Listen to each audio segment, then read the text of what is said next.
उद्देश व्यवसाय सुरू करताना आपल्याला सर्वात महत्त्वाची गोष्ट जी असते ती म्हणजे उद्देश.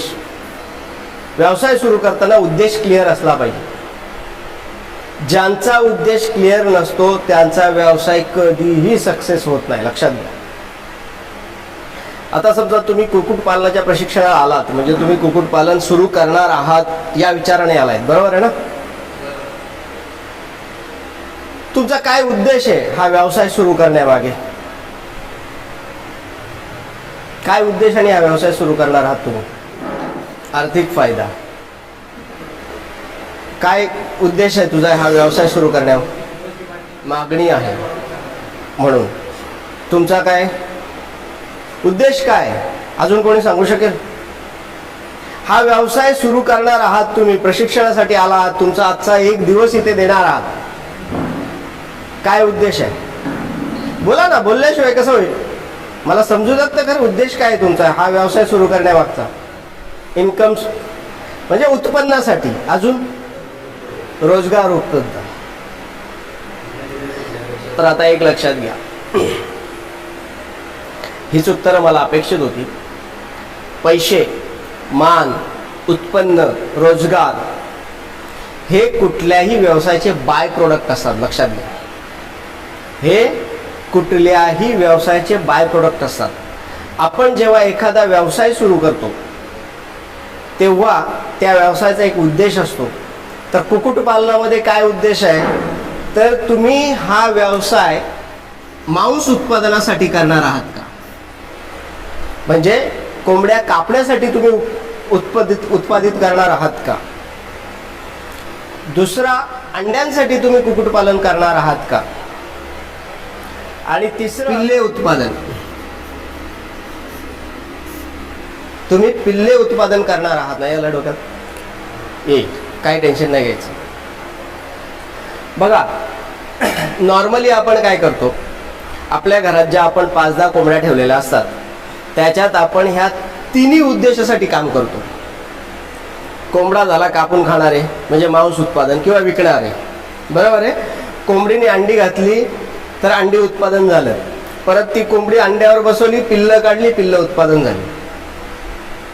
याच्यामध्ये काय करतो आपण? तिन्ही गोष्टी एकत्र आणतो.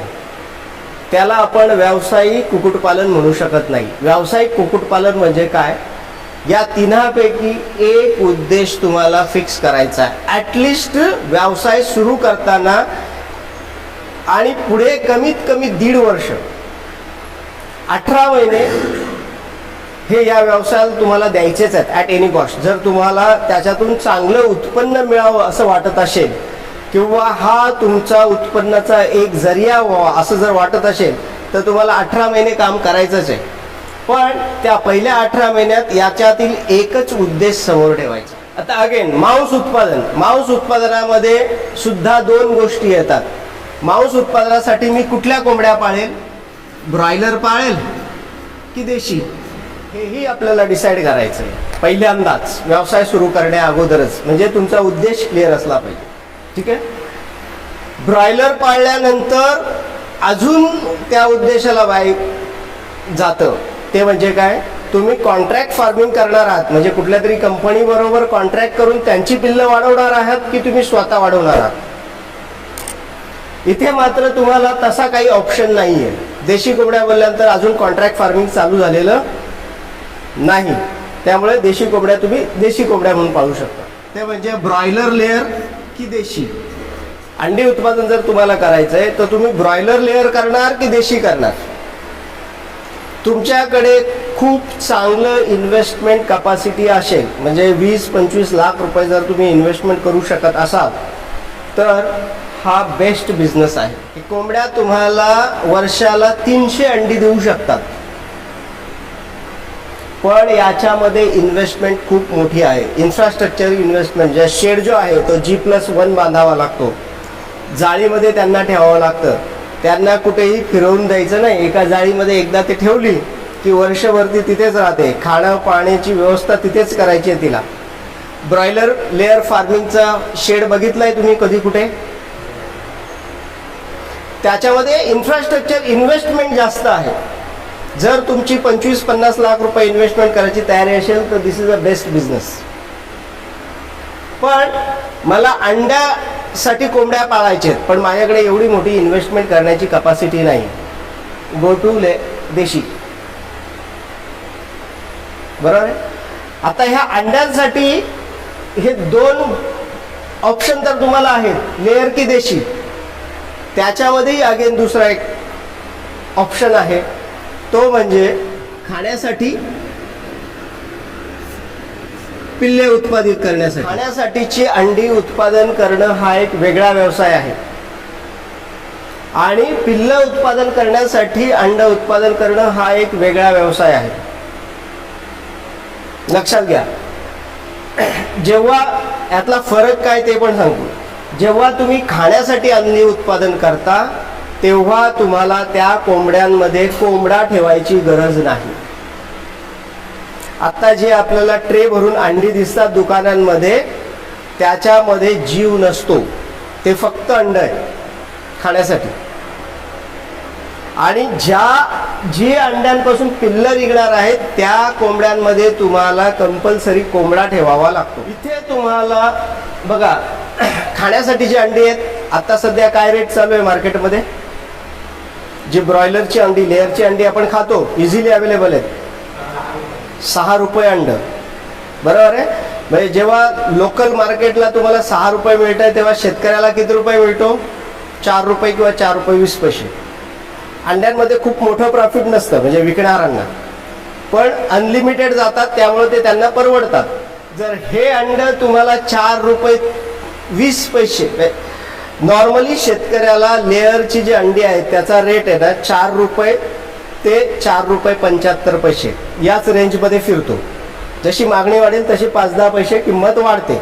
हे अंड जर तुम्हाला समजा 4.5 रुपयाला याचा रेट मिळतोय, तर हे जे पिल्ल उत्पादनाचे अंडे आहेत, एक लक्षात ठेवा, जेव्हा कोंबडा ठेवला जातो तेव्हा अंड्यांचं उत्पादन कमी होतं. म्हणजे इथे लेअर कोंबडी जर 300 अंडी देत असेल खाण्यासाठी, तिथे कोंबडा नसतो म्हणून वर्षाला 300 देत असेल, तर जेव्हा तिथे कोंबडा ठेवला जातो तेव्हा ती अंडी वर्षाला 150 होतात. मग 150 अंडी जरी झाली तरी इथे 4 रुपये 20 पैसे. तर हे जे पिल्ल उत्पादनासाठीचं अंड जे असतं, ज्याच्यामध्ये जीव असतो, ते अंड मार्केटमध्ये कमीत कमी 12 रुपयाला उपलब्ध आहे. म्हणजे शेतकऱ्याला 9 ते 10 रुपये भाव मिळतो या अंड्याचा. म्हणजे जरी 150 झाली तरी प्रॉफिट रेशिओ तेवढाच. ह्या सगळ्याचा अभ्यास करूनच हा रेट झालेला आहे. आता देशीमध्ये पण सेम, खाण्यासाठी की पिल्ल उत्पादन करण्यासाठी. आपण नॉर्मली जेव्हा आपल्या देशी कोंबड्या पाळतो तेव्हा आपल्या काही कंट्रोल नसतो. गावामध्ये कोणाचा तरी कोंबडा असतोच, बरोबर आहे.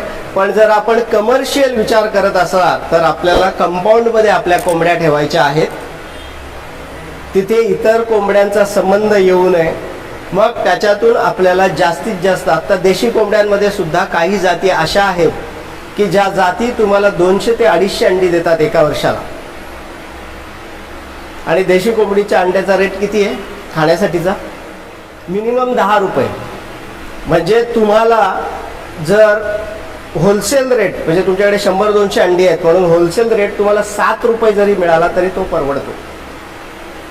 एक कोंबडीने जर तुम्हाला 150 अंडी, 200 पण देतात पण 150च अंडी पकडली